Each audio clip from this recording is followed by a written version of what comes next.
मुकेश कुमार वैष्णव, जी sir. सुन रहे हैं आप? हाँ सर, आवाज आ रही है। अच्छा अच्छा, मुकेश जी आप अभी सर्विस में हैं? जी सर, मैं स्कूल लेक्चरर के पोस्ट पर कार्यरत हूँ। हाँ, किस विषय में है? इकोनॉमिक्स। इकोनॉमिक्स। जी सर। बहुत अच्छा। तो आप ये स्कूल लेक्चरर की पोस्ट तो अच्छी होती है, शिक्षा विभाग को छोड़कर आप प्रशासन में क्यों जाना चाहते हैं? सर, शिक्षक का जो पद है और सम्मान है वो सर्वोच्च होता है, लेकिन मेरी बचपन से ही ये जो मेरा टारगेट है कि मैं राजस्थान की सर्वोच्च प्रशासनिक सेवा में जाना चाहता हूँ। और मैं सामान्य परिस्थितियों के कारण मैंने शिक्षा विभाग को एक चुना कि मैं एक शिक्षा से जुड़कर प्रशासनिक सेवा में आसानी से जा पाऊंगा। तो प्रशासनिक सेवा में जाने के क्या लाभ होंगे आपको? सर, प्रशासन जो है वो आम लोगों से जुड़ा हुआ, कार्य क्षेत्र काफी बड़ा और विस्तृत होता है। साथ ही जो समाज की रूट लेवल पर जो व्यक्ति है वहां तक सरकार की जो योजनाएं हैं उनको पहुंचाने में प्रशासन सबसे बड़ा अहम रोल निभाता है। आपको क्या लाभ होगा? मेरा सवाल तो यही था। जी सर, मेरा सर सबसे जो मेन टारगेट है, लक्ष्य है जीवन का, क्योंकि हम सबको एक ही जीवन मिला है, तो मुझे जो है मेरा लक्ष्य वो प्राप्त हो पाएगा और मैं अपनी पूर्ण क्षमता के साथ समाज को कुछ देने का प्रयास करूँ। समाज को देने में जो आपको लाभ होगा वो किस प्रकार का के लाभ में माना जाएगा? सर, प्रशासनिक प्रशासनिक सेवाओं में कुछ मिलना न मिलने से ज्यादा मैं मानता हूं कि आप किस भावना से प्रशासन में आना चाहते हो वो इम्पोर्टेंट है।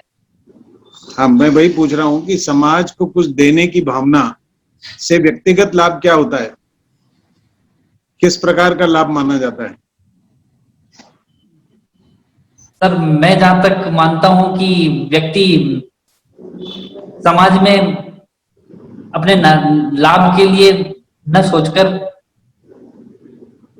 कुछ समाज को देने के लिए जो सोचता है वो इम्पोर्टेंट होता है सर। तो यहाँ कुछ तक। तो संतुष्टि तो कुछ चाहता है ना, कि आपको समाज को सेवा करेंगे तो संतुष्टि मिलेगी कि नहीं मिलेगी आपको? सर, आत्मसंतुष्टि सबसे बड़ी लाभ चीज है। होगा। जी सर। क्या जानते हैं आप इस आरएएस कैडर के बारे में? राजस्थान प्रशासनिक सेवा संवर्ग के बारे में आप कितना जानते हैं? सर, कार्य क्षेत्र और इसकी जो हायरार्की है उसके बारे में। नेचर ऑफ द कैडर, इसका जो, चुनौती। हाँ, इसकी जो प्रकृति है जी और इसका जो विस्तार है उसके बारे में आप क्या जानते हैं, आरएएस के बारे में? सर, राजस्थान प्रशासनिक सेवा राज्य की सर्वोच्च प्रशासनिक सेवा है। और क्या जानते हैं? कितना बड़ा कैडर है आरएएस का? कैडर कितना बड़ा है? सर, माफ करना सर, संख्या में पूछ रहे थे। हाँ, कितने आरएएस ऑफिसर्स हैं? सर, एग्जैक्ट नहीं बता पा रहा, लेकिन लगभग 1050। आपके सिलेक्शन होने के बाद होंगे ये तो। जी सर। आपको अपने आप को आपने जोड़ लिया उसमें। क्या क्या विषय पढ़े हैं आपने बीए में?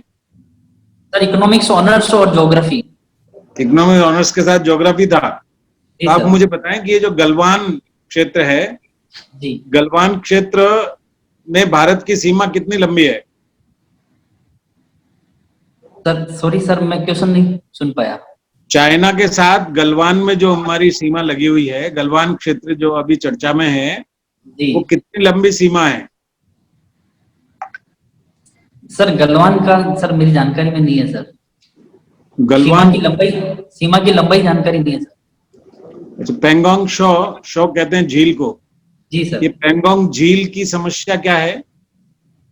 सर, पेंगोंग सो जो झील है वो पहाड़ियों से घिरी हुई है, उत्तरी उत्तरी दिशा में।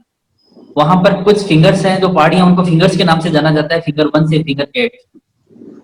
तो चाइना है वो फिंगर 8 से फिंगर 4 तक अभी वर्तमान में घुसपैठ कर रहा है। तो ये इसको लेकर। पेंगोंग झील हमारे हिस्से में कितने किलोमीटर होगी लगभग, आपको ध्यान है?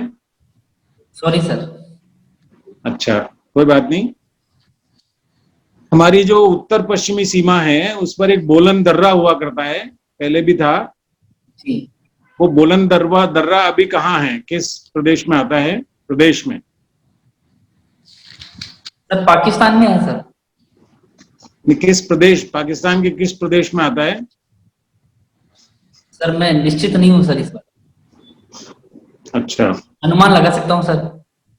एक ये बात कहावत कही जाती, कहावत क्या, ये ऐतिहासिक सत्य है कि भारत की भौगोलिक स्थिति का प्रभाव भारतीय संस्कृति और भारतीय इतिहास पर पड़ा। इस बारे में आप कुछ कह सकते हैं?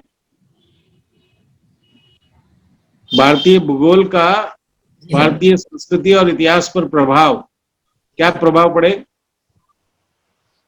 सर सबसे बड़ा प्रभाव जो है वो हिमालय की जो बाउंड्री है, हमारी भौगोलिक सीमा, तो हमारा भारतीय संस्कृति पर चाइना का इफेक्ट कम, जबकि जैसे गोलन दर्रे और पाकिस्तान से आने जाने का जो रूट है, उसकी वजह से अरब प्रायद्वीप का भारतीय संस्कृति पर ज्यादा प्रभाव पड़ा है।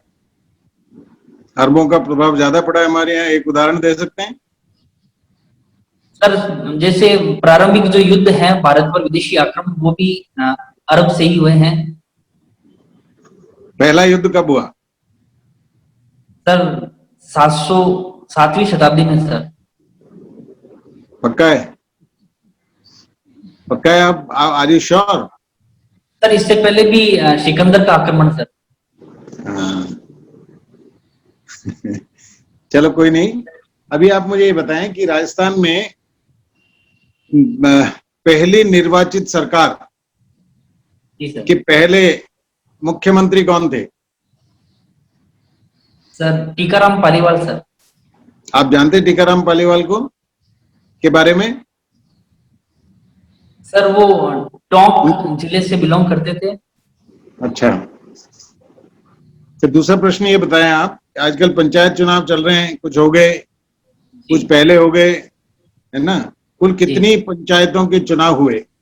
राजस्थान में कुल कितनी ग्राम पंचायतें हैं? सर एग्जैक्ट नहीं है, लेकिन 11,000 से कुछ ज्यादा है अभी। Good good, very good. Exact याद नहीं रहना कोई जरूरी नहीं है। तो इसमें से कितनी ग्राम पंचायत नई बनी है? सॉरी सर, इसकी जानकारी नहीं है सर। राजस्थान में कुल लोकसभा के क्षेत्र हैं 25, उसमें से अनुसूचित जाति के लिए आरक्षित क्षेत्र कितने हैं? सर 4। हाँ जी, 4। जी कौन कौन से हैं? ये जानकारी में नहीं सर। अच्छा, मुझे बताएं कि इकोनॉमिक शब्द का क्या अर्थ है? और इकोनॉमिक्स जो है मूलतः गृह प्रबंध से जुड़ी हुई है। जो मूल इसका है वो लैटिन भाषा का शब्द, वो गृह प्रबंध से है। बाकी वर्तमान परिप्रेक्ष्य क्या में, शब्द है? सॉरी सर, लैटिन भाषा का क्या शब्द है जिसका जिक्र? लोकियो और इकोस। तो इसमें लोकियो है वो ग्रह, और जो है बाकी है वो अध्ययन। एक हमारे यहाँ पर कौटिल्य ने अर्थशास्त्र लिखा, जी क्या वो आपकी परिभाषा में अर्थशास्त्र है? का जो अर्थशास्त्र है वो राजतंत्र और राजा के परिप्रेक्ष्य में ज्यादा है। अर्थव्यवस्था के बारे में कुछ नहीं है उसमें? सर अर्थव्यवस्था में मुख्य रूप से राजा के कर्तव्य और राजा किस प्रकार कर संग्रह करे और किस प्रकार व्यय करे, उसके बारे में तत्कालीन जो अर्थव्यवस्था थी उसके बारे में कौटिल्य ने खूब लिखा। अर्थव्यवस्था, अर्थशास्त्र नाम क्यों दिया गया उसका, आपको जानकारी है? सर इसके बारे में जानकारी नहीं। चलो कोई बात नहीं, मुझे आप ये बताएं कि ये अपना जो जिला प्रमुख होता है इसका चुनाव कौन करते हैं? सर जिला प्रमुख का चुनाव मंडल सदस्य करते हैं सर, मंडल सदस्य और जिला परिषद सदस्य। मंडल सदस्य कौन? मंडल कौन सा होता है? मंडल कौन सा? परिषद के सदस्यों का चुनाव जनता करती है और वो सदस्य जाके अपने में से किसी एक को जिला प्रमुख। चलो कोई बात नहीं, एक आरपीएससी के बारे में एक सवाल। आरपीएससी के प्रथम अध्यक्ष कौन थे? जो एस के घोष। हैं? एस के घोष। वेरी गुड, धन्यवाद Vaishnav ji, thank you. Sir. Lalit ji. Rajesh sir. जी मुकेश, सुन पा रहे हैं? जी सर। पहला प्रश्न ये है कि जो भारतीय अर्थव्यवस्था है उसके सामने जो मुख्य चुनौतियां हैं, परिचय दीजिए, कौन कौन सी चुनौतियां हैं? वर्तमान परिप्रेक्ष्य में? जी, वर्तमान। सर, वर्तमान परिप्रेक्ष्य में लॉकडाउन की वजह से जो आर्थिक क्रियाकलाप पूरे भारत में एक साथ बंद हुए थे, तो उसके उसके साथ ही आजीविका का संकट सबसे बड़ी समस्या वर्तमान में है। दूसरी समस्या, सरकार के पास जो रेवेन्यू है वो सभी क्षेत्रों में कम हुआ है, तो अभी जीएसटी क्षतिपूर्ति को लेकर भी विवाद चल रहा है। साथ ही प्रवासी श्रमिक हैं, उनको जो कुशल हैं अकुशल हैं सबको यूटिलाइज करना वर्तमान में सरकार के सामने सबसे बड़ी चुनौती है। बस इतना ही? जी सर। चलिए, जीडीपी क्या होता है? जीडीपी जीडीपी सर सकल घरेलू उत्पाद है, जो एक वर्ष में देश की जो भौगोलिक सीमा है उसके भीतर उत्पादित समस्त अंतिम वस्तुएं होती है और सेवाएं हैं, उनका मौद्रिक मूल्य जोड़ा जोड़ा जाता है। चलिए, जो जीडीपी है उस पर लॉकडाउन का प्रभाव किस प्रकार पड़ा, थोड़ा समझिए। सर, लॉकडाउन के कारण सभी औद्योगिक क्षेत्र और जितने भी जो कार्य हैं हमारे उत्पादन के, उनको सरकार ने पूर्ण रूप से बंद कर दिया था, तो उसकी वजह से हमारी जो उत्पादन की प्रक्रिया है वो ठप हो गई। तो सर, उत्पादन नहीं होगा तो जीडीपी जो है हमारी वो नकारात्मक होगी। तो वर्तमान में देख रहा है कि हमारी जो फर्स्ट जो क्वार्टर है उसमें जीडीपी -23.9% हुई है। एक बताइए कि भारत एक अमीर देश है जहां पर गरीब लोग रहते हैं। जी सर। भारत एक अमीर देश है जहां पर गरीब लोग रहते हैं, इसका कुछ समझाइए। सर, भारत में भौगोलिक संसाधन और जो जनसंख्या है उसके परिप्रेक्ष्य में इस कथन को कहा गया है। जी। तो हमारे जो संसाधन है वो हम पूर्ण रूप से यूटिलाइज नहीं कर पा रहे हैं। अगर भारत अपनी पूर्ण क्षमता के साथ इन संसाधनों को यूज करता है, जो भी हमारे पास भौगोलिक संसाधन है, तो भारत अमीर देश हो सकता है, मतलब गरीबी से बाहर निकल सकता है। चलो, वर्तमान सरकार की नीतियों से ये नहीं लग रहा है कि हम तेजी से पूंजीवाद की ओर बढ़ रहे हैं? जी सर, वर्तमान परिप्रेक्ष्य में देखा गया है कि सरकार ने सभी क्षेत्रों में विनिवेश की प्रक्रिया को काफी बल दिया है, जिसमें रेल, कुछ औद्योगिक इकाइयां जो सरकारी सार्वजनिक क्षेत्र में थी उनमें भी विनिवेश को बढ़ाया है। लेकिन क्योंकि ये विनिवेश सरकार के पास 51% तक अभी भी है, तो इसे हम पूर्णतः निजीकरण न कहकर ये कह सकते हैं कि पूंजीकरण की जो प्रक्रिया, निजीकरण की प्रक्रिया है वो कुछ सीमा में सरकार ने पुश किया है वर्तमान में। आप कहां तक सहमत हैं कि पूंजीवाद किसी देश के विकास के लिए आवश्यक है? सर, पूंजीवाद के कुछ फायदे भी हैं तो कुछ नुकसान भी देखने को मिलते हैं। भारत जैसा एक बड़ा देश है जहाँ पे अधिकांश आबादी ग्रामीण क्षेत्र में रहती है और खेती से जुड़ी हुई है, तो उस क्षेत्र को देखकर पूंजीवाद जो है या निजीकरण को बढ़ावा देना गलत सिद्ध हो सकता है। लेकिन इंडस्ट्रियल क्षेत्र और शहरी क्षेत्र को देखकर ऐसा लगता है कि पूंजीवाद में जहाँ प्रतिस्पर्धा बढ़ती है, जहाँ लो कॉस्ट पे प्रोडक्शन पॉसिबल है और अच्छी सुविधाएं प्राप्त होती है, तो पूंजीवाद को हम पूर्ण रूप से नकार नहीं सकते। चलिए, केंद्र सरकार ने अभी जो कृषि से जुड़े हुए जो बिल पारित किए हैं, कितने हैं और क्या क्या नाम है, थोड़ा परिचय देंगे उनका? वर्तमान मानसून सत्र में सरकार ने 3 कृषि विधेयक पारित करवाए हैं।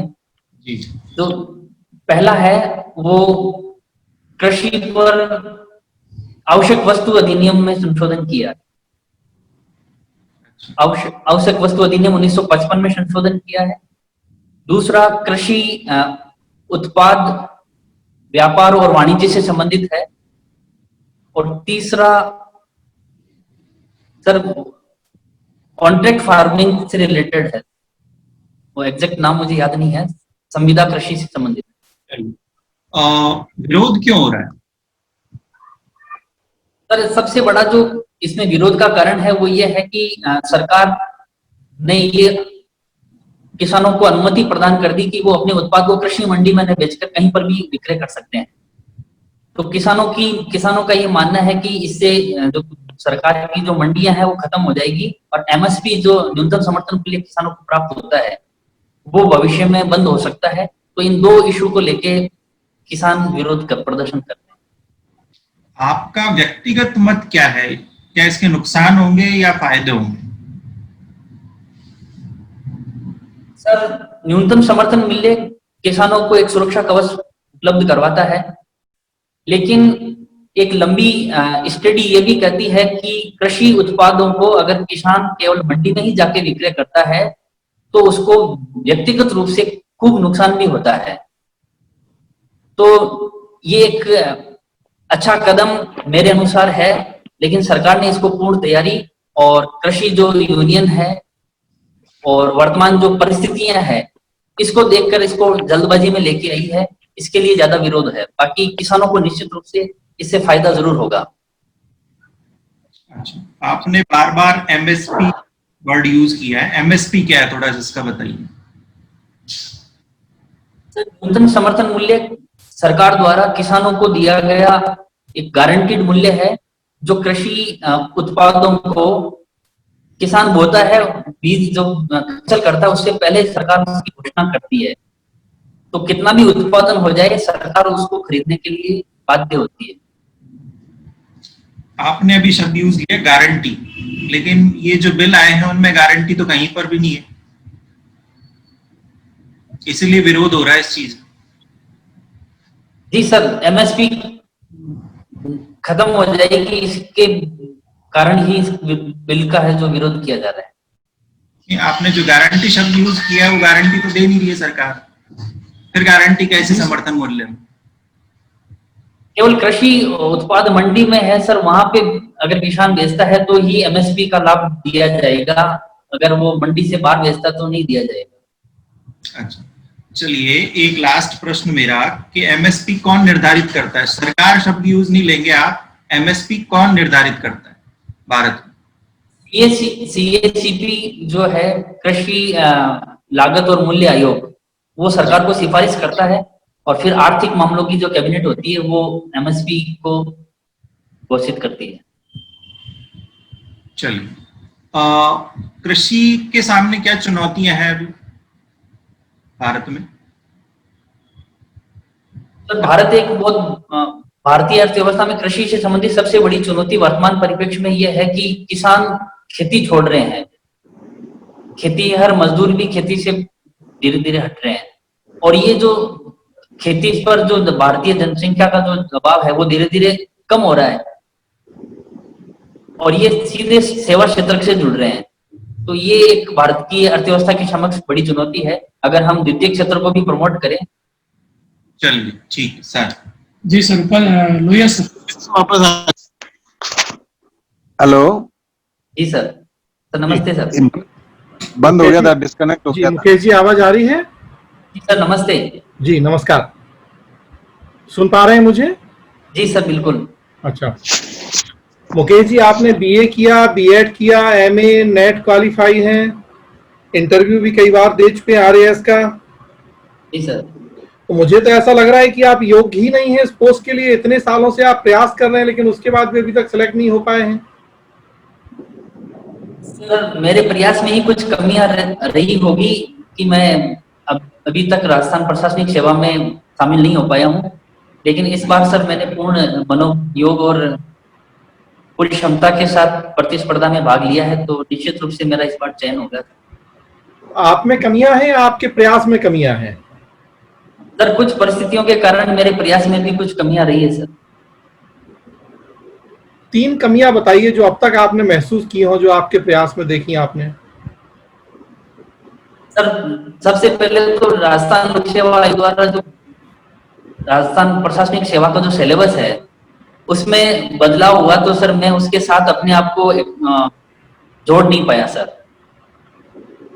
जी। और सेकंड कमी जो रही सर, वो विज्ञान और गणित का जो सिलेबस है उसको मैं पूर्ण ढंग से नहीं कर पाया, बेसिक मजबूत नहीं कर पाया, जबकि वहाँ पे बेसिक क्वेश्चन होते हैं। जी। और तीसरा सर, कहीं ना कहीं साक्षात्कार में भी मुझे जितने चयन के लिए अंक चाहिए उतने नहीं मिल पाए। मतलब ये इसका निष्कर्ष निकाला जाए कि आप समय के साथ चलने में सक्षम नहीं हैं। आप कुछ भी परिवर्तन होते हैं तो आप तालमेल बिठाने में बहुत ज्यादा समय लेते हैं। सर ऐसा तो नहीं कहा जा सकता कि मैं समन्वय की कमी है, लेकिन सर कुछ पारिवारिक परिस्थितियों की वजह से और सामाजिक जिम्मेदारियों की वजह से सर मैं उतना नहीं कर पाता हूँ, कर पाया जितना कि बाकी कर पाए हैं सर, तो इसलिए मैं पीछे रह गया। आपकी आयु कितनी है अभी? Sir 32 years. 32 ईयर्स। जी सर। हमारे सामने एक स्टूडेंट है जो 22 ईयर्स का है और एक जो 32 ईयर्स का है। जी सर। तो हमें तो लगता है 22 वाले को चुनना ज्यादा बेहतर है, ज्यादा यंग है, ज्यादा एनर्जेटिक होगा, ज्यादा सीखने की क्षमता होगी उसमें। तो निश्चित रूप से यंगस्टर में ये गुण पाए जाएंगे, लेकिन एक लंबा अनुभव और धैर्य तथा जो चुनौतियां हैं उसको ज्यादा सोच समझने की क्षमता जो है वो उम्र के साथ मिलती है, वो 32 वाले में सर पाई जाएगी। तो फिर तो 42 वाला ज्यादा अच्छा होगा, 52 वाला और अच्छा होगा। सर निश्चित रूप से, लेकिन वो प्रतिस्पर्धा में भाग नहीं ले पाएंगे सर। और नहीं तो इसके लिए तो फिर सिविल सेवा सुधार भी हम कर सकते हैं। अमेरिका में तो है कोई मिनिमम मैक्सिमम एज लिमिट नहीं होती है। 70 साल का व्यक्ति भी चाहे तो आ सकता है अगर वो सक्षम है तो हमारे देश में भी फिर ऐसा हो जाना चाहिए आपके अनुसार। तो सर योग्य, हेलो जी जी सर। सर अर्थशास्त्र भी यही कहता है कि योग्यता है वो आयु के साथ आयु आयु की लिमिट नहीं होनी चाहिए, लेकिन कुछ प्रशासनिक सुविधा जो स्ट्रक्चर है उसमें आयु का बंधन जरूर है।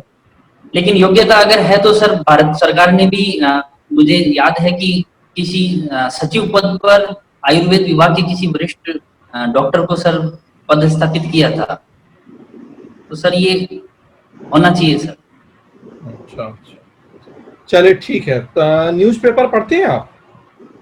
जी सर। सिनेमा हॉल खुलने वाले हैं हमारे देश में, तो कुछ डायरेक्शन आए हैं उनके लिए, थोड़ा बताइए क्या डायरेक्शन है? सॉरी सर, एक बार रिपीट करना सर। सिनेमा हॉल खुलने वाले हैं 15 अक्टूबर से हमारे देश में। जी सर।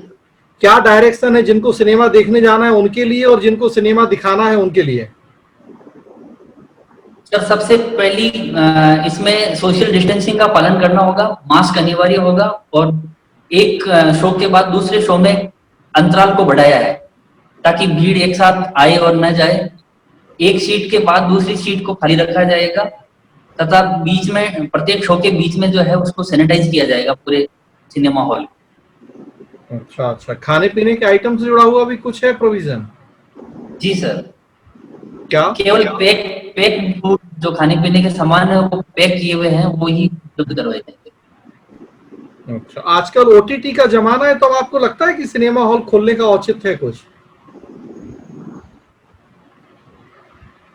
सर सिनेमा हॉल जो बड़ी स्क्रीन है वो उपलब्ध करवाता है, तो वो सिनेमा हॉल में सर उपलब्ध नहीं हो पाता। नहीं, बड़ी स्क्रीन तो आजकल तो 75 इंच और उससे बड़े भी स्क्रीन आ गए हैं, घर पे आदमी लगा ले और आराम से देखे। होम थिएटर है, क्या जरूरत है सिनेमा हॉल की? सर मैं तो यही मानता हूँ कि घर से बाहर निकलने का एक अवसर है और एक बड़ी स्क्रीन पे आप नहीं, अर्थशास्त्र के नजरिए से मैं बात कर रहा हूँ आपसे, चूंकि अर्थशास्त्र विषय के आप जानकार हैं। सर सरकार के लिए रेवेन्यू का सोर्स है। बस केवल एक रेवेन्यू का सोर्स है सरकार के लिए? Sorry sir. अच्छा, जीएसटी काउंसिल की बैठक चल रही है आजकल। जी सर। क्यों, क्या इशू है? सर लॉकडाउन की वजह से जो राज्यों को केंद्र द्वारा क्षतिपूर्ति दी जानी थी उसको सरकार ने क्योंकि रेवेन्यू काफी कम हुआ है तो इस वजह से क्षतिपूर्ति के लिए सरकार ने केंद्र सरकार ने राज्यों के समक्ष कुछ विकल्प रखे हैं। 2 विकल्प रखे थे, उससे संबंधित ये काउंसलिंग की मीटिंग अभी चल रही है। अभी क्या इसमें चर्चाएं हुई हैं, क्या निष्कर्ष निकले हैं मीटिंग के? सर 20,000 करोड़ रुपए का कंपनसेशन बढ़ाया है सर केंद्र सरकार ने। अच्छा अच्छा। संविधान के किस अनुच्छेद में प्रावधान है इसका, जीएसटी काउंसिल का? 267 या 9 सर आर्टिकल। कंफर्म नहीं है सर 269 कंफर्म लग रहा है कि मैं याद 69 या 79? Sorry sir. अच्छा, कंफर्म नहीं है। जी सर। किस संविधान संशोधन के द्वारा प्रावधान हुआ था जीएसटी काउंसिल का? 101वां संविधान संशोधन। अच्छा, विधेयक कौन सा था ये?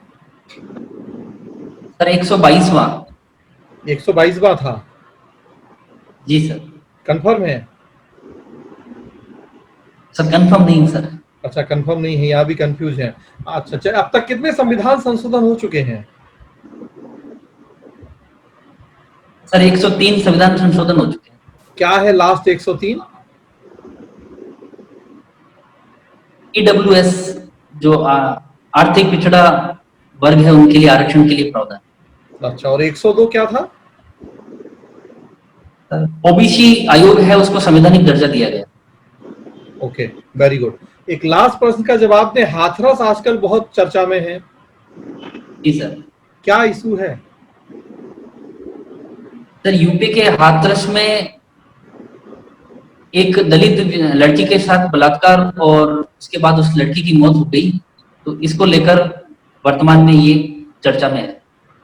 क्या रिसेंट स्टेटस है इस विवाद का? सर स्पेशल इन्वेस्टिगेशन और सीबीआई जांच की अनुमति मिली है। सुप्रीम कोर्ट में भी मैटर है शायद?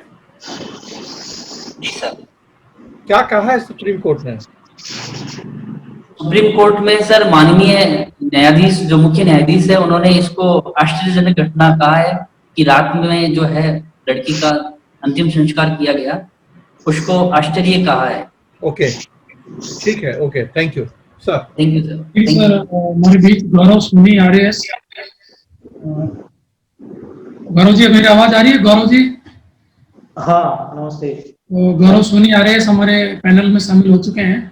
अभी गौरव सर अभी उदयपुर देवस्थान विभाग अतिरिक्त कमिश्नर लगे हुए हैं और 2013 बैच के RS हैं। तो गौरव सर मुकेश जी का अभी ये इंटरव्यू चल रहा है, आप अपने क्वेश्चन पूछ सकते हैं। हाँ बिल्कुल सर, आवाज आ रही है मेरी? नमस्ते सर, आवाज आ रही है सर?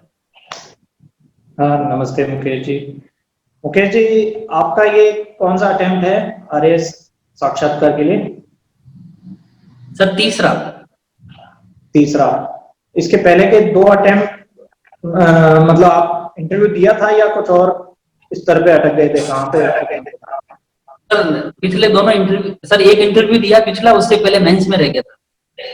अच्छा, तो क्या वजह है कि आप इतने अटेम्प्ट ले रहे हैं? तीसरा अटेम्प्ट है जैसे, और यदि अभी भी नहीं होता है तो आपके आगे क्या रणनीति रहने वाली है? आवाज सुन पा रहे हैं आप? जी सर। सर हाँ। मेरे साइंस और मैथ वाले पेपर में सर कुछ मार्क्स जो है वो नंबर कम आए थे, बाकी तीनों पेपर में मेरे अच्छे मार्क्स आए थे। अच्छा, तो वजह साइंस और मैथ रही है। और जहां तक आपने ये पूछा कि अगर नहीं होता है तो क्या किया जाएगा, सर मुझे विश्वास है कि सर इस बार मेरा अच्छी रैंक के साथ सर चयन होगा। अच्छा, तो क्या ये आपके कुछ स्वाभाविक घबराहट सी हो रही है या हमेशा ऐसा होता है, आज ही हो रही है? नहीं सर, मैं पिछले 5-7 दिन से इलेक्शन की ड्यूटी कर रहा हूँ, तो जो करंट इशू है इसमें थोड़ा असहज महसूस कर रहा था। अच्छा, करण का तो अभी तक एक भी सवाल नहीं पूछा हमने, तो आपसे ही रिलेटेड बात पूछी है। ऐसा घबराहट क्यों हो रही है? नहीं सर, ऐसी कोई विशेष घबराहट तो नहीं है सर। अच्छा, विशेष नहीं है।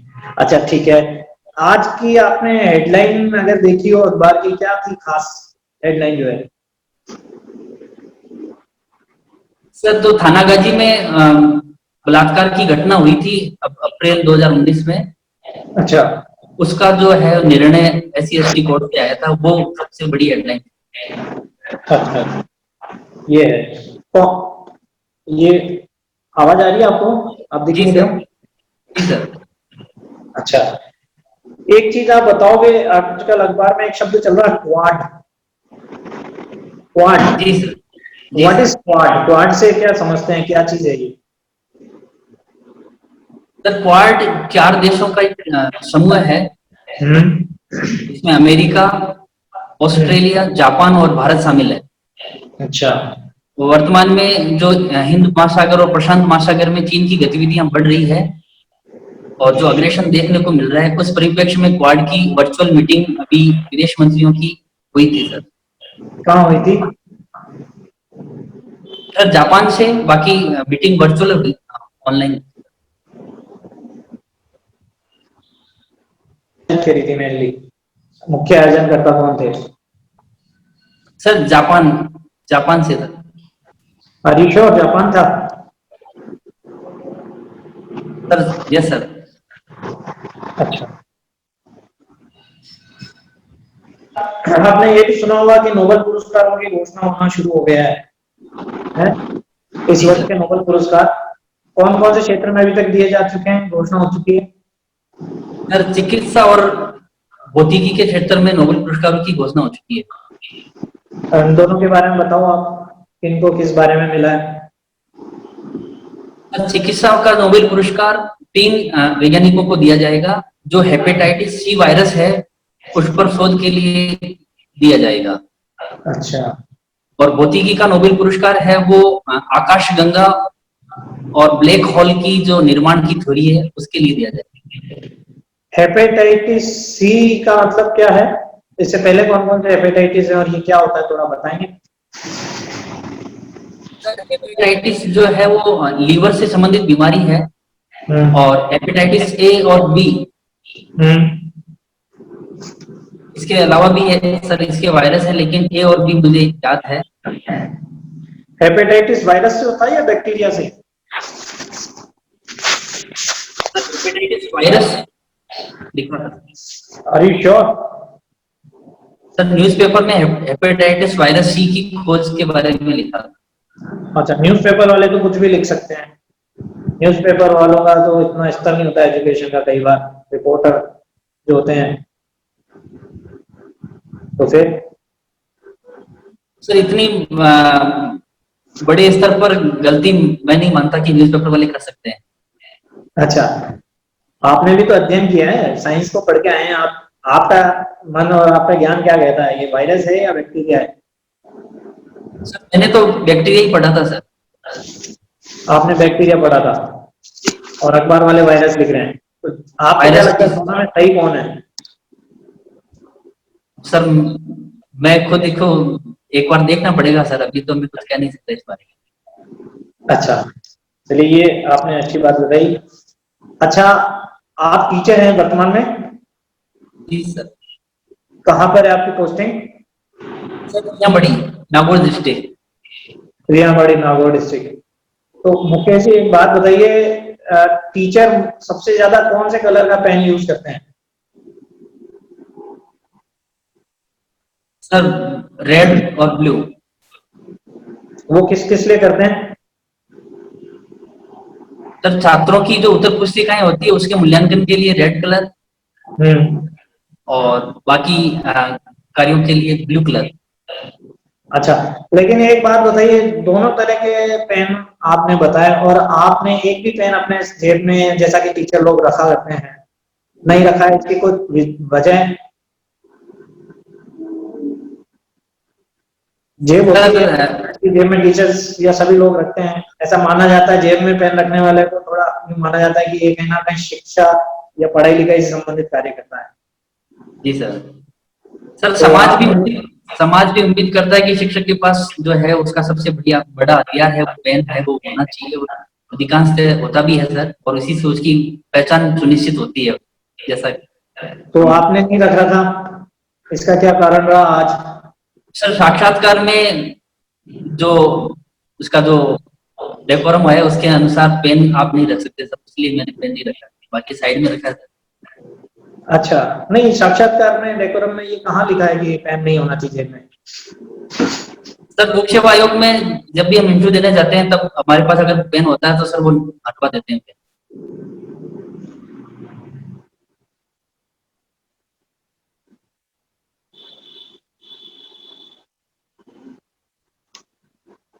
हेलो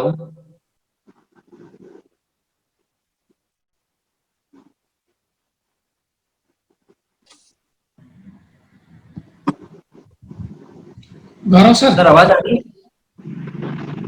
गौरव सर, एक मिनट, शायद गौरव सर का नेटवर्क इश्यू हो रहा है।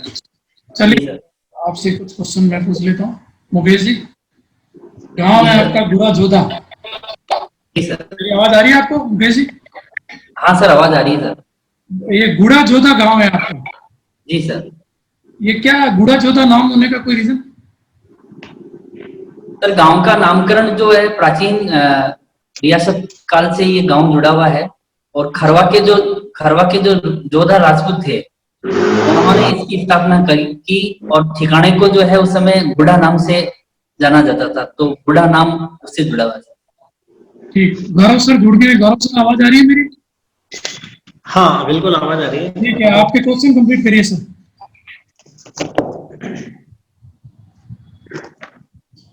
हेलो। जी सर। हाँ आवाज आ रही है सर।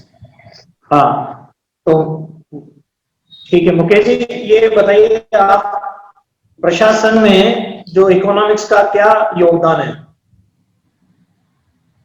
हेलो। सर प्रशासन में जनता तक जो योजनाएं हैं उनको पहुंचाने में सबसे जो यूजफुल है कि आप संसाधनों का अच्छा उपयोग कर पाए, और अर्थशास्त्र है वो विषय संसाधनों की बेस्ट यूटिलाइजेशन से जुड़ा हुआ सब्जेक्ट है। अभी आज के दौर में, प्राथमिकताओं का उदाहरण, आज के दौर में ऐसी कौन सी स्कीम सबसे ज्यादा आपको लगता है जो सबसे ज्यादा यूजफुल है एडमिनिस्ट्रेशन में और जो कि इकोनॉमिक्स से जुड़ी हुई है?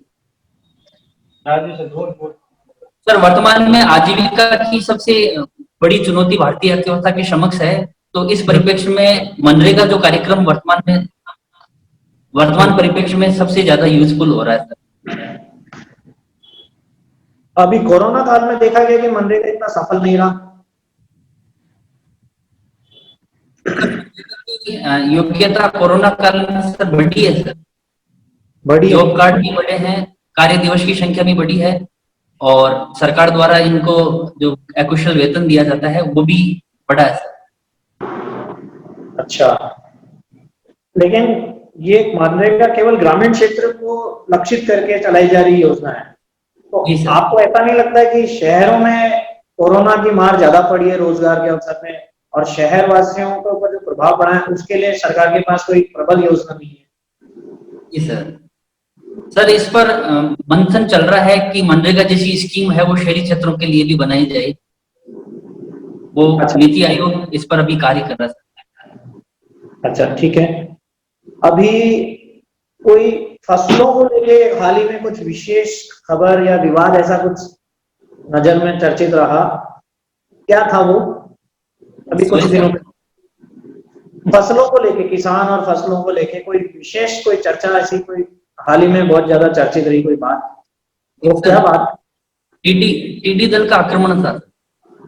नहीं, टिड्डी दल का आक्रमण तो गर्मियों की बात हो गई, उसके बाद तो वर्षा काल आ गया, उसके उपरांत अभी हाल ही दौर की बात कर रहा हूँ मैं, पिछले 1-2 हफ्ते की बात कर रहा हूँ, हफ्ते 10-15 दिन की।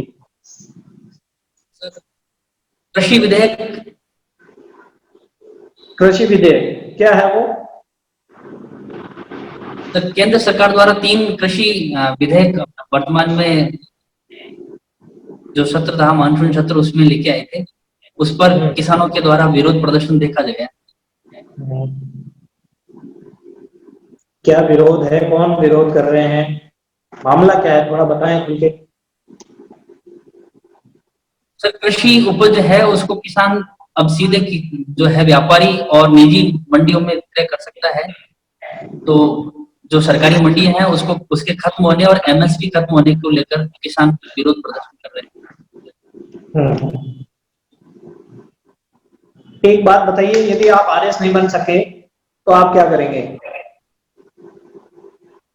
सर मैं वर्तमान में शिक्षा विभाग में हूं, तो एक बार और प्रयास करूंगा कि मैं आरएस बनूं।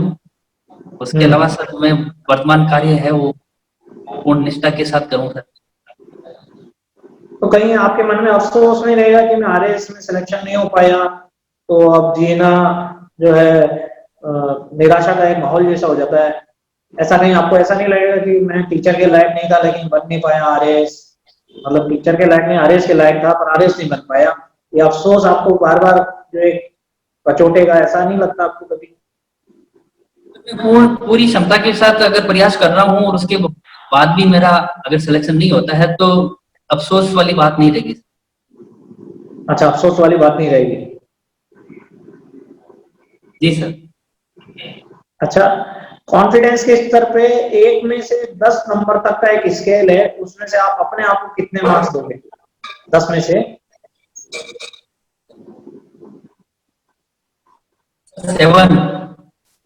7? जी। अच्छा, 10 में से 10 क्यों नहीं दिए? सर आज के प्रदर्शन को देखते हुए 7 कर रहा हूँ सर। अच्छा, आज के प्रदर्शन को देखते हुए, मतलब आपको खुद को यकीन है कि आपका प्रदर्शन 100% नहीं हो पा रहा है? सर आज नहीं हो पा रहा है सर। ऐसी वो 4 वजह आप मुझे बताइए जिनकी वजह से आपको लग रहा है कि आपका प्रदर्शन 100% नहीं हो पा रहा। सर एक तो पंचायत इलेक्शन में लगातार 2 ड्यूटियां आ गई, तो सर मैं घर से बाहर रहा और इलेक्शन में रहा सर 5 दिन के लिए। उसके बाद सर वो थकान है और मैं पढ़ाई से जुड़ नहीं पाया, दूसरी वजह ये रही। तीसरी वजह सर मैं जहाँ बैठा हूँ वो मेरे घर से काफी दूर 3 किलोमीटर स्थान है, तो मुझे ये भी लगता है कि मैं यहाँ पर सहज नहीं हूँ। अच्छा, और बस सर इतनी। तो क्या आपको लगता है अपने अंदर होम सिकनेस है? Home sickness? जी नहीं सर। आप कह रहे हैं आप घर से बाहर रह के सहज होके काम नहीं कर पाते हैं? नहीं सर, मेरे घर में 4G की नेटवर्क की समस्या रहती है, तो मैं अभी घर से 3 किलोमीटर दूर किसी जान पहचान वाले के यहाँ बैठा हूँ, तो थोड़ा सा ऐसा फील हो रहा है। अच्छा, यहाँ नेटवर्क पूरा आ रहा है आपका? जी सर। तो फिर घबराहट किस चीज की है? घर से बाहर रहने का किस चीज का आपका घबराहट है?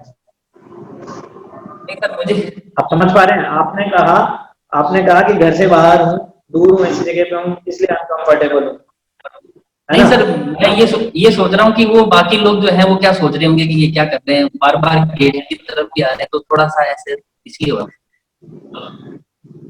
अच्छा, तो इसके साथ एक और चीज बताइए आपने कि आप जॉब के साथ जो है आपको जो दायित्व मिले हैं चुनाव में, पंचायत चुनाव में ड्यूटी वगैरह, तो उसकी वजह से आप थके हुए हैं, इसलिए परफॉर्मेंस अच्छा नहीं कर पा रहे हैं। तो आप समझते हैं प्रशासनिक सेवा के अधिकारी को जीवन में लगभग हर रोज इस तरह से विभिन्न तरह की चुनौतियों का एक साथ सामना करना पड़ता है, तो क्या आप अपने आप को इस काबिल नहीं समझते कि आप विभिन्न मोर्चों पर एक साथ कार्य कर सकें, विभिन्न चुनौतियों से एक साथ जूझ सकें? थकान बड़ा इशू नहीं है, बड़ा इशू ये है कि मैं 5-7 दिन से पढ़ाई से थोड़ा दूर रहा, तो वो जो एक सहज होता है कि हम कहीं पढ़ाई से 2-3 दिन दूर रहते हैं तो सर थोड़ा कॉन्फिडेंस डाउन हो जाता है, वो लग रहा है। तो इसका मतलब आपका ये कहना है कि आप डेली पढ़ाई करते हैं? सर अभी तो डेली पढ़ाई करते हैं। कितने घंटे आप रोज पढ़ते हो? सर मिनिमम 4 घंटे। किस समय? सर इवनिंग और मॉर्निंग दोनों टाइम। अच्छा, तो मॉर्निंग में आपका शेड्यूल बताइए, आप दिनचर्या पूरी सुबह। सर अभी 6 बजे उठने के बाद सर 1 घंटे की पढ़ाई होती है और उसके बाद स्कूल जाते हैं सर। फिर 2 बजे वापस स्कूल से घर पहुंचते हैं। उसके बाद में सर थोड़ी रेस्ट होने के बाद में शाम को 4 बजे से सोने तक सर पढ़ाई होती है, खाना खाना। अच्छा, ठीक है। मतलब आपका पूरा जो है पढ़ने का बहुत ज्यादा अभिरुचि है आपकी। आप सोचते हैं इस अभिरुचि के साथ प्रशासनिक जॉब में आप सहज रूप से निभा पाएंगे, पढ़ना भी हो पाएगा और आपके विभिन्न तरह की जॉब जो है कीबोर्ड भी होते हैं, सब तरह के काम होते हैं, तो आसानी से आप निभा लेंगे? तो मुझे लगता है कि मैं जो पढ़ने की रुचि है वो उसको थोड़ा कम समय जरूर हो जाएगा, लेकिन विषय से संबंधित और जो समसामयिक घटनाक्रम है उससे संबंधित सर पढ़ पाऊंगा। कोर्स की किताबों के अलावा आप दूसरी क्या चीज पढ़ते हैं? सर न्यूज़पेपर, और इसके अलावा तो सर अभी पढ़ने का समय नहीं मिलता सर। आप कह रहे हैं आप दिन में 6 घंटे पढ़ते हैं और अभी कह रहे हैं कि पढ़ने का समय नहीं मिलता। सर कोर्स की किताबें आपके पढ़ने दोनों बातों में कोई विसंगति है? आप सर एक तरफ 2 घंटे, शाम को 4 घंटे पढ़ता हूँ, और एक तरफ कह रहे हैं कि पढ़ने का समय नहीं मिलता। सर सॉरी सर, मेरा कहने का मतलब ये था कि कोर्स की पढ़ाई कर पाते हैं सर, उसके अलावा जो किताबें हैं वो नहीं पढ़ते। अच्छा, मतलब आपकी कोई अभिरुचि अन्य जो साहित्यिक या इस तरह की पढ़ाई की है उसके बारे में कोई रुचि नहीं रखते हैं, ठीक है ना? चाहते सर हैं विशेष रुचि नहीं है सर। अच्छा, ठीक है Mukesh ji, thank you sir. Good luck. आपके जो पॉइंट्स हैं मैं आपको बाद में आपके जो हमने एनालिसिस किया आपके बारे में वो आपको अलग से रिपोर्ट प्रेषित कर देंगे। कुछ ठीक है पॉइंट्स हैं सर। जो हमने डिस्कस ठीक ठीक जी। हाँ मुकेश जी, जी सर। अच्छा बताएं कि ये नागौर जिले से आप आते हो, तो नागौर नाम क्यों है? इतिहास में नागवंशीय राजाओं का राज रहा था, इसीलिए इसका नाम नागौर पड़ा सर। नागवंश क्या है? नागवंश का क्या अर्थ? नागवंशीय राजाओं का स्वामित्व था सर इस क्षेत्र पर। तो आपको लगता नहीं कि नाग एक सांप है और इधर मनुष्य शासक हैं, तो कैसे तालमेल, उसकी सत्यता कैसे परखेंगे? इसके बारे में तो मैं सक्षम नहीं हूँ सर। नहीं, आपको लगता है कि इसमें वास्तविकता होगी या ये कल्पना? नामकरण के हिसाब से तो अहिशत्रपुर भी इसका नाम रहा है, उसमें भी कहीं ना कहीं अहि शब्द जो है वो नाग का पर्यायवाची शब्द है। तो सर दोनों चीजों को ध्यान में रखा जाए तो कुछ सार्थकता जरूर होगी। ठीक है, ठीक। अच्छा, नागवंश से संबंधित कुछ लोग बताएं आपने राजस्थान के? सॉरी सर, इसके बारे में जानकारी नहीं। अच्छा, ठीक है। गुग्गा जी वगैरह सामान्य नाम है, नागदेव माने जाते हैं। अच्छा बताएं कि मीरा का जन्म कहाँ हुआ? मीराबाई। शिरोमणि मीराबाई का जन्म पाली जिले के कुड़की ग्राम में।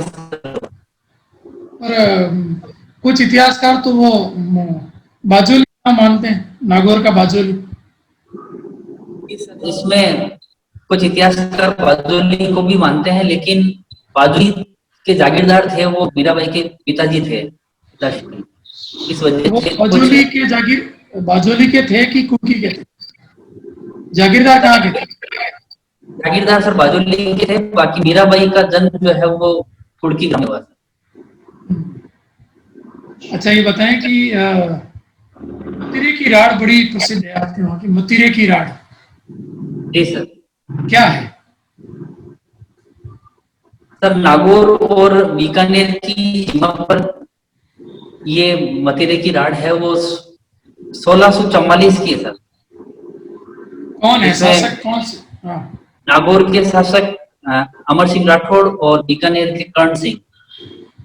ठीक है, क्या समाधान क्या हुआ फिर? पूरा बताएं। सर समाधान के बारे में जानकारी नहीं है। ठीक है, छोड़िए। अच्छा बताएं कि ये जो मकराना है, मकराना माधव, ये बड़ा प्रसिद्ध हुआ और इसकी कुछ प्रसिद्ध इमारतें बनी थी। अंग्रेजों ने एक बहुत प्रसिद्ध इमारत बनाई है मकराना की। कोलकाता का विक्टोरिया हाउस, राइट। और मुगलों ने? आगरा में ताजमहल। ठीक है।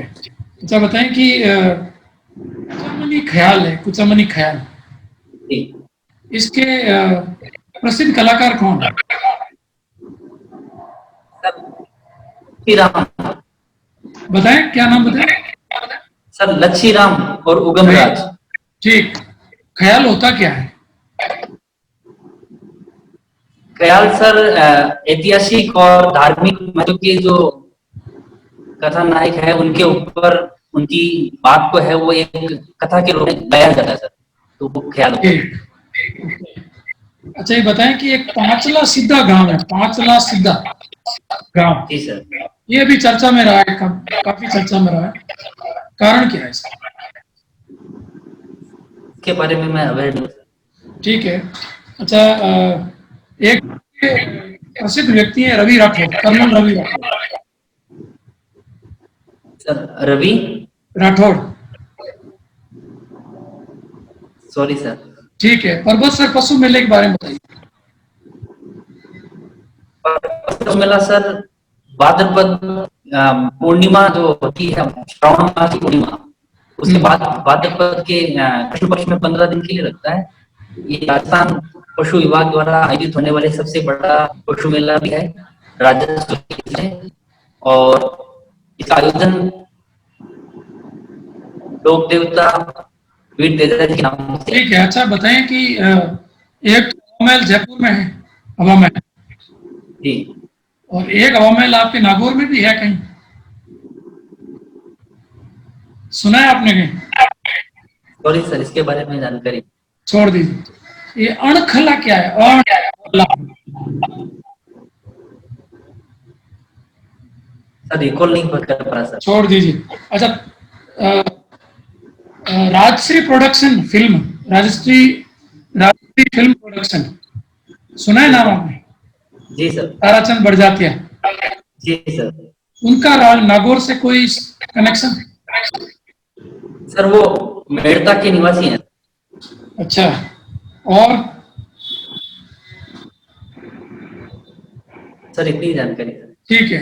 और राजस्थान की दूसरी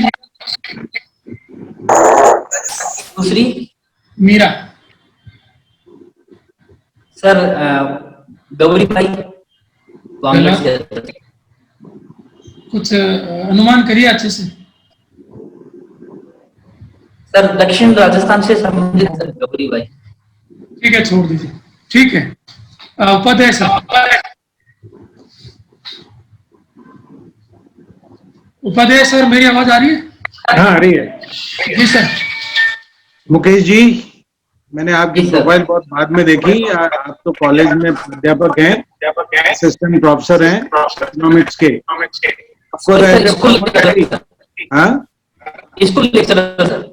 स्कूल लेक्चरर हैं।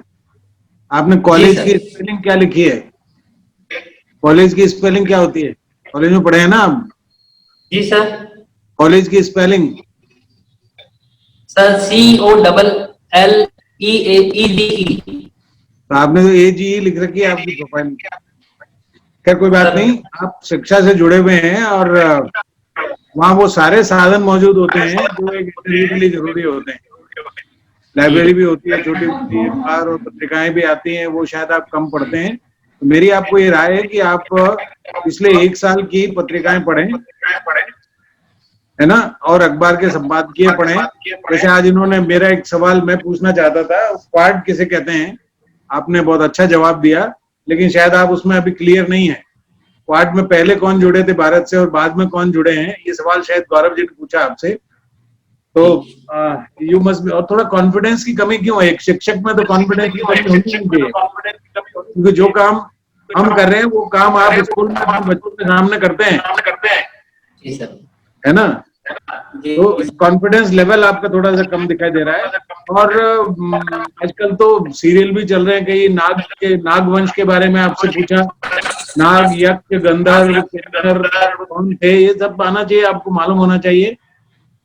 यू मस्ट अपडेट योरसेल्फ, अपने आप को अपडेट करिए। प्रिया जी ने भी आपसे बहुत अच्छे सवाल पूछे और हो सकता है कि 2 question will be repeated in your interview.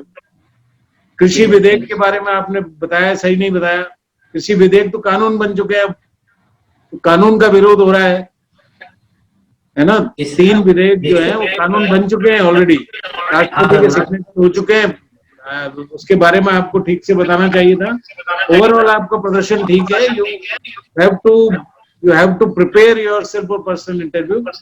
थोड़ा सा अपडेट होने की जरूरत है। मेरी शुभकामनाएं आपको। Thank you. Thank you sir. जी सर, लोहिया सर। जी मुकेश जी, टीचर हैं आप, तो एक तो एजुकेशन से जुड़े जितने सेक्शन हैं, न्यू एजुकेशन पॉलिसी, उससे जुड़ी चीजें, उनकी जानकारी होनी चाहिए आपको। जी सर। और प्लस जो भी चीजें मैंने आपसे पूछी, 22 साल और 32 साल, चूंकि आपने लिखा है अपने बायोडाटा में कि कंटिन्यूसली आप इंटरव्यू दे रहे हैं, नेट भी क्वालिफाई हैं आप। सर मैं इसमें क्या कैसे जस्टिफाई करूं सर? तो आपके बायोडाटा से ये झलक रहा है कि आप उतने योग्य और सक्षम नहीं हैं। बार बार आप कोशिश कर रहे हैं, प्री मेंस पास हो जा रहे हैं, लेकिन पर्सनालिटी, आपने कहा इंटरव्यू में नंबर कम मिले, मतलब पर्सनालिटी में कमी है। सर इस चीज तो को थोड़ा सा जी मुकेश जी, क्या पूछ रहे हैं? सर इस चीज को कैसे जस्टिफाई कर पाऊं सर मैं? हाँ, थोड़ा उसके लिए स्ट्रॉन्ग रीजन आपके पास होने चाहिए। ये अलग से फिर हम लोग बात कर लेंगे, ललित सर आपको गाइड करेंगे। तो लेकिन एक ये इशू है जिसके पास, ये आपके पास कुछ स्ट्रॉन्ग रीजन होने चाहिए इसको जस्टिफाई करने के। ठीक है। और बाकी करंट अफेयर से जुड़ी चीजें, इकोनॉमिक्स के आप टीचर हैं, जीएसटी काउंसिल किस आर्टिकल में प्रावधान किया गया है संविधान में, तो इस तरह की बातें तो मतलब कहा जाए कि अक्षम्य है।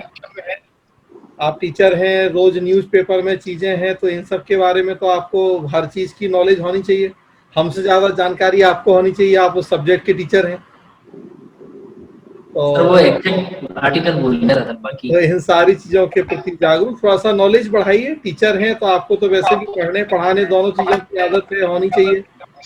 तो अपने आप को अप टू डेट रखिए, नॉलेज बढ़ाइए। ठीक है। गौरव सर। हाँ मुकेश जी, सबसे पहली चीज। हाँ सर। आवाज आ रही है? जी सर, आ रही सर। आप अपना माइक्रोफोन ऑफ कर दो क्योंकि आवाज या डबल गूंजती है। हाँ, हेलो। हाँ सर बोलिए सर। हाँ ठीक है। मैं ये कह रहा हूँ कि आप में नॉलेज है, अच्छी बात है। स्पष्टता भी कई जगह पे आप कंफ्यूज हो जाते हो, वैसे ठीक है, लेकिन कॉन्फिडेंस आप में थोड़ा कम है। आप इसको मान के चलो कि एग्जाम या जो भी है इंटरव्यू, ये कोई बहुत बड़ी चीज नहीं है, कोई बहुत हुआ नहीं है। जी मेरी आवाज अभी भी मुझे गूंजती हुई आ रही है। किसी का शायद माइक्रोफोन सर मैं क्लियर सुन पा रहा हूँ सर। हाँ, तो कहने का मतलब ये है कि जैसे मैंने 1-2 चीजें पूछी आपसे कि आप अपने आप कॉन्फिडेंस लेवल पे 10 में से कितने मार्क्स देना चाहते हैं, है ना। इसमें आप घबरा गए, है ना। 7 तो बहुत नीचे अपने आप को, एक आप कम क्यों आंकते हैं? सबसे पहली बात, जब आप स्वयं को कम आंकते हैं, इसका मतलब सामने वाला फिर आपको कैसे आंकेगा। और प्रशासनिक सेवा में और कुछ हो या ना हो, पहला कॉन्फिडेंस जो है, पहली चीज जो है सबसे इम्पोर्टेंट, वो है कॉन्फिडेंस। और दूसरी जो इम्पोर्टेंट चीज आती है, चलिए मैं यहीं पे एक सवाल आपसे छोटा सा पूछ ही लेता हूँ।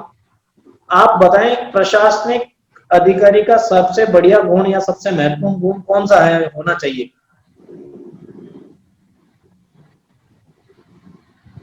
आपकी आवाज नहीं आ रही है, माइक बंद है शायद। हेलो हेलो, माइक चालू करेंगे। हाँ, या यहाँ, हाँ आप एक बार अपना आंसर बता दीजिए, उसके बाद मैं चाहूंगा कि एक बार जितने भी स्टूडेंट्स जो यहाँ से जुड़े हैं, एक बार मेरी बात सुने। आप अपना उत्तर बता दीजिए। सर कॉन्फिडेंस है सर सबसे बड़ी चीज। कॉन्फिडेंस? जी सर। अच्छा, मैं कॉन्फिडेंस होगा तो डिसीजन मेकिंग अच्छी हो पाएगी, कॉन्फिडेंस होगा तो कोऑर्डिनेशन भी अच्छा हो पाएगा। अच्छा, अच्छी बात है। चलिए, तो एक हर व्यक्ति में होना चाहिए। प्रशासनिक अधिकारी की ही बात नहीं है, एक आम इंसान में भी जो है अपनी बात को स्पष्टता से रखने का, अपने ज्ञान पर, अपनी बातों पर एक कॉन्फिडेंस होना चाहिए। मतलब आज के जमाने में अपन नॉर्मली भी व्यवहार करें तो देखते हैं अपन ऐसे व्यक्ति को पसंद करते हैं जो स्पष्ट हो, जो स्थिर हो। कहते हैं ना, बिन पहने का लौटा। ऐसा व्यक्ति किसी को भी पसंद नहीं आता, जो कभी इधर की बात करता, कभी उधर की बात करता है ना। आपसे कई बार ऐसे प्रश्न घुमावदार भी आ सकते हैं जिससे आपकी ही बात को आपके द्वारा काटा जा सकता है। जैसे मैंने पूछा आप कितनी देर पढ़ते हैं, आपने कहा 6 घंटे। 6 घंटे बहुत ज्यादा होता है। मतलब मैं ये समझता हूँ एक IAS RS बनने वाले को भी शायद इतने घंटों की जरूरत नहीं पड़ती होगी, अच्छे विद्यार्थी को। 2-4 घंटे की पर्याप्त होती है पढ़ाई एक स्टूडेंट के लिए। आम आदमी को इतना भी नहीं पड़ता, 1 घंटा निकाल ले वो पर्याप्त है। फिर आप कहते हैं कि मुझे पढ़ने का समय नहीं मिल पा रहा है, तो कहीं ना कहीं आपकी ही दोनों बातों में विसंगति आती है। तो ये कॉन्फिडेंस का है। अब बात आती है, मैंने जो सवाल पूछा कि एक प्रशासनिक अधिकारी का सबसे महत्वपूर्ण गुण कौन सा है, तो चूंकि आप लोग अभी RAS का एग्जाम पास करके आ रहे हैं, मेंस का, तो आपने एथिक्स भी पढ़ा हुआ है, नीति शास्त्र, प्रशासनिक नीति शास्त्र का भी कहीं ना कहीं आता है उल्लेख। उसमें सबसे इंपॉर्टेंट गुण आता है, एक शब्द आता है इंटीग्रिटी। सुन पा रहे हैं? जी सर। सभी स्टूडेंट जो भी कोई यहाँ उपस्थित है, मैं उनसे सभी से मुखातिब होना चाहता हूँ, ये चीज बताना चाहता हूँ कि जब कभी प्रश्न आपसे पूछा जाएगा कि एक प्रशासनिक अधिकारी का सबसे महत्वपूर्ण गुण कौन सा है, तो confidence is not best answer. सबसे बढ़िया उत्तर है इंटीग्रिटी। क्योंकि एक सरकार अपने कर्मचारी से या अपने अधिकारी से क्या चाहती है? सत्यनिष्ठा, हिंदी में कहते हैं सत्यनिष्ठा।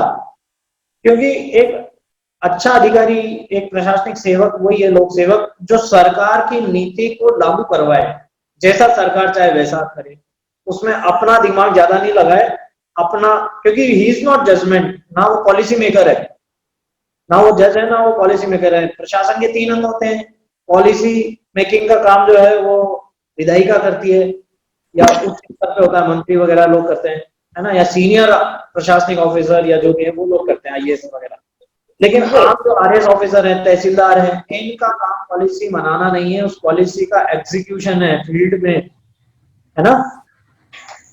समझ पा रहे हैं? हेलो, क्या मेरी आवाज आ रही है? हाँ सर, आप बता दो, हम वीडियो भेज देंगे। हाँ, तो इसका आंसर आप ध्यान रखिएगा, इंटीग्रिटी। कॉन्फिडेंस के साथ इंटीग्रिटी होना चाहिए। आपसे मैं केवल एक ही गुजारिश करूंगा, आप अपने बोली में स्पष्टता लाएं, थोड़ा कॉन्फिडेंस लाएं, और थोड़ा आपकी पर्सनालिटी अच्छी है, आपका नॉलेज लेवल भी काफी अच्छा है। पोलाइटनेस एक बिंदु होता है जो इंटरव्यू में देखा जाता है, वो आपके अंदर है।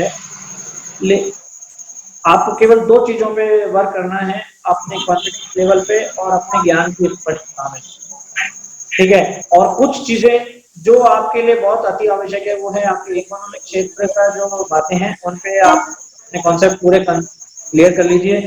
जैसा कि अभी सर ने बताया, न्यू जो एजुकेशन पॉलिसी आई है NEP, इसके बारे में आप डिटेल में अच्छे से मुखातिब होके जाइए, क्योंकि टीचर से अपेक्षा की जाएगी कि वो इसके बारे में अच्छे से बता पाए। और करंट के जीके से आप अपडेट होके जाने की कोशिश कीजिएगा। यदि आप नहीं भी हो पाते हैं तो बहाने मत बनाइएगा, मेरा ये निवेदन है।